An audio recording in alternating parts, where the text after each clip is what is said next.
Pendant 7 ans, le pays sera comme ingouvernable.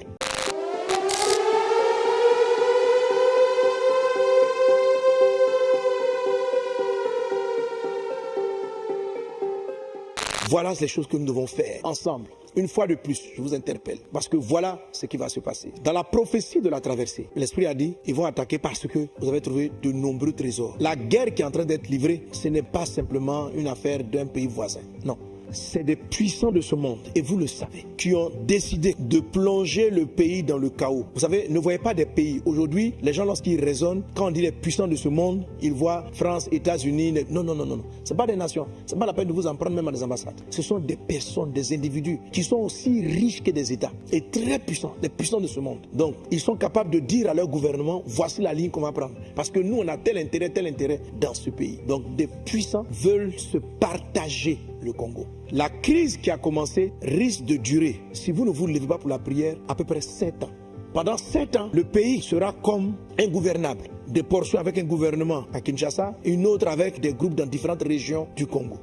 Des grands troubles plus graves que ceux qui sont en train de faire. J'avais dit dans la prophétie que les bras armés qui sont dans l'Est The armed wings from the west avancent de plus en plus, move more and more au point de menacer de très grandes villes to the extent of threatening huge et même cities d'attaquer la capitale. and even attacking the capital. Car déjà plusieurs agents For many agents sont already déjà dans la ville, are already in the city. sont positionnés dans la ville. They're positioned in the city. il y a déjà des infiltrés. Les mouvements qu'il y a dans la rue en ce moment sont mobilisés par les infiltrés. Et l'objectif, c'est pas simplement d'enlever le pouvoir en place, mais c'est de plonger le pays dans le chaos et empêcher qu'il y ait un gouvernement constitué.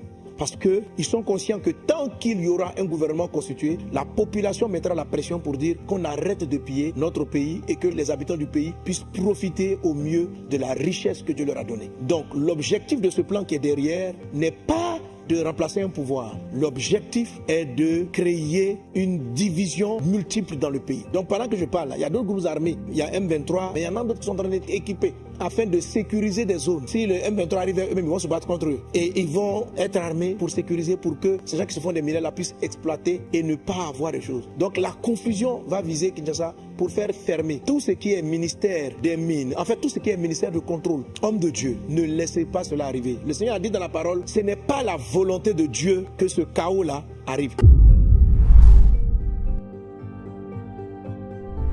Ce n'est pas la volonté de Dieu. Ce n'est pas la volonté de Dieu.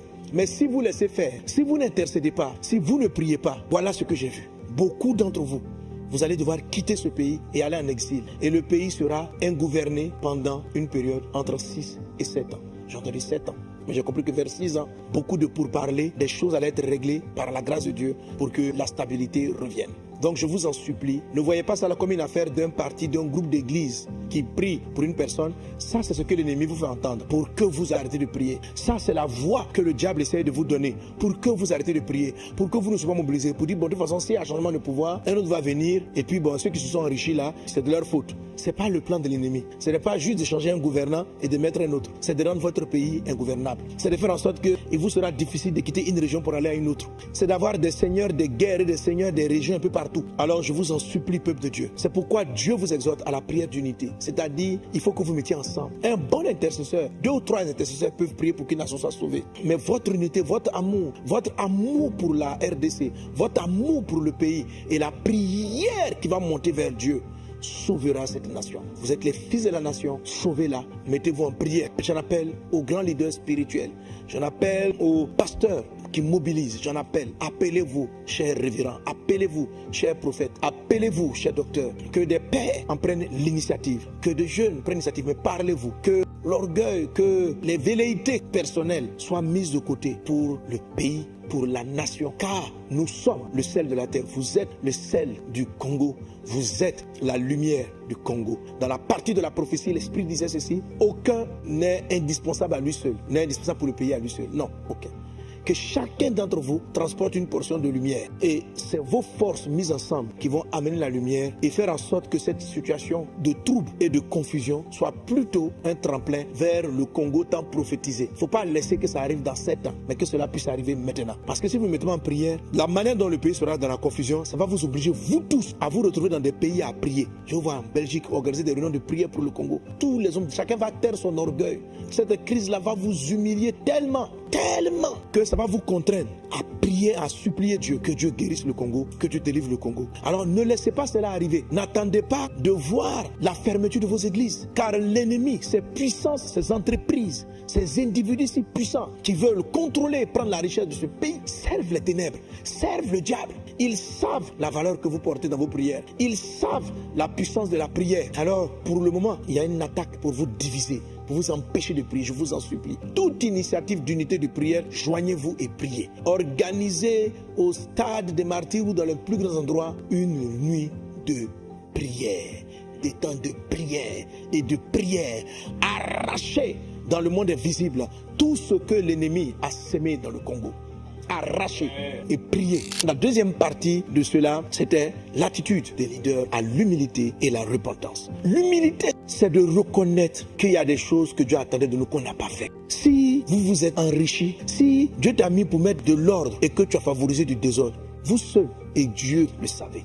Mais l'Esprit du Seigneur vous appelle. Vous qui avez une portion de pouvoir, si vous n'écoutez pas le message de Dieu, cette prophétie, ce n'est pas hier, je ne sais pas parce que les gens ont pris comment, non, c'est la traversée. Plusieurs agents For many agents sont déjà dans la ville, are already in the city. sont positionnés dans la ville They're positioned in the city pour t'attaquer quand tu seras faible. to attack you when you're Mais si weak. tu t'humilies et tu te répands, But if you humble yourself and Dieu te repent, fortifiera. God will Dieu te strengthen you. gardera. God will keep Lui qui you. t'a dit depuis ton enfance, He who told you right from qu'il your te conduira à ce childhood that poste. He will lead you to this position and Attache-toi à post. ton Dieu. Hold on to your God. Attache-toi à Dieu. Hold on to Il God. te parlera. He will speak Et to il te you montrera lui-même and will show you par des Himself songes et des visions through dreams and quels visions. sont les insectes qui te rongent. What are the insects Et qui te rongent de devouring you l'intérieur. and devouring you from the Ainsi inside? dit ton Dieu. Et même encore d'autres prophéties qui datent des années précédentes.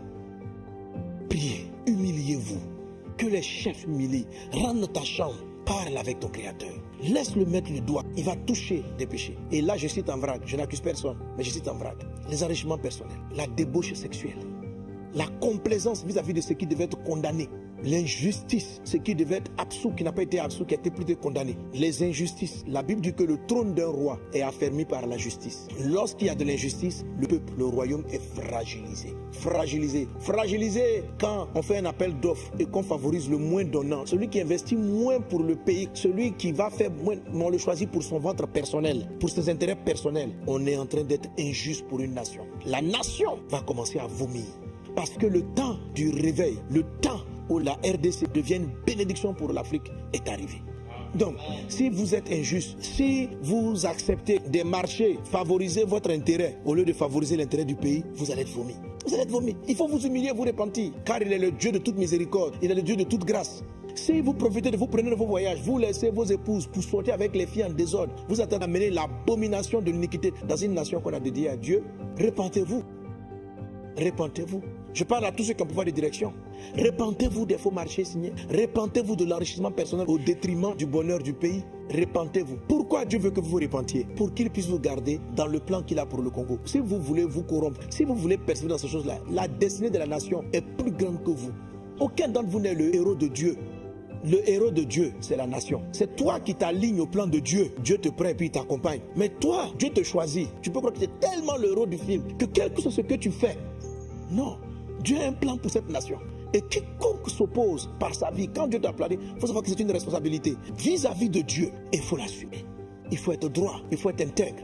Ne pas être apprécié, mais avoir le soutien du ciel. Aujourd'hui, chère autorité du Congo, ce dont vous avez besoin, c'est le soutien du ciel. Car de l'intérieur, les termites ont fait un ravage. Vous n'avez même pas idée de l'ampleur du travail des termites dont la prophétie parlait. Au corps de Christ dans son ensemble, je nous appelle à l'intercession, à prier pour que toute vérité entre les serviteurs de Dieu tombe et que les gens puissent rapidement dans les jours-ci, ce soir, demain matin, ne tardez pas, ça va aller, ça va très vite. Même si tu m'entends, tu appelles ton camarade, tu dis le soir, rassemblement au stade, on prie tous, il faut le faire. Il ne faut pas tarder, il ne faut pas remettre à demain. Les mouvements dans la ville, là, ne sont pas simples. Ils sont censés s'amplifier et obliger les gens du gouvernement à commencer à démissionner. Alors que chacun démissionne, que le chaos va prendre place, parce qu'il n'y aura plus de roi. Donc même si vous n'aimez pas le roi, aimez toute autorité que Dieu a établie, parce qu'elle permet de mettre de l'ordre, et un certain ordre en tout cas dans le pays. Et je peux apporter sur toute l'Afrique centrale. Cette confusion qui est là, je l'ai vue. Et si vous écoutez la dernière prophétie, j'ai dit prions pour le Congo-Brazza. Prions pour les pays d'Afrique centrale. Et je ne dis pas que les autres zones du continent sont épargnées, mais mon cœur est parti là. Il y a d'autres prophéties qu'on a données pour les zones, les arbres tombés, les plantes poussées, il y a beaucoup d'autres choses que Dieu a dites. Mais au temps marqué, nous reviendrons sur ces sujets. Mais pour le moment, peuple de Dieu, vous tous qui êtes connectés, élevons la voix et prions pour une église forte du Congo qui se lève dans la prière comme un seul homme et qui prie pour sa nation. Prions pour les dirigeants et les gouvernants afin qu'un cœur repentant leur soit donné et l'humilité puisse les envahir afin de demander la grâce et la miséricorde de Dieu. Et prions pour la paix sur la RDC et sur toute l'Afrique centrale. Prions pour les dirigeants et les gouvernants afin qu'un cœur repentant leur soit donné et l'humilité puisse les envahir afin de demander la grâce et la miséricorde de Dieu.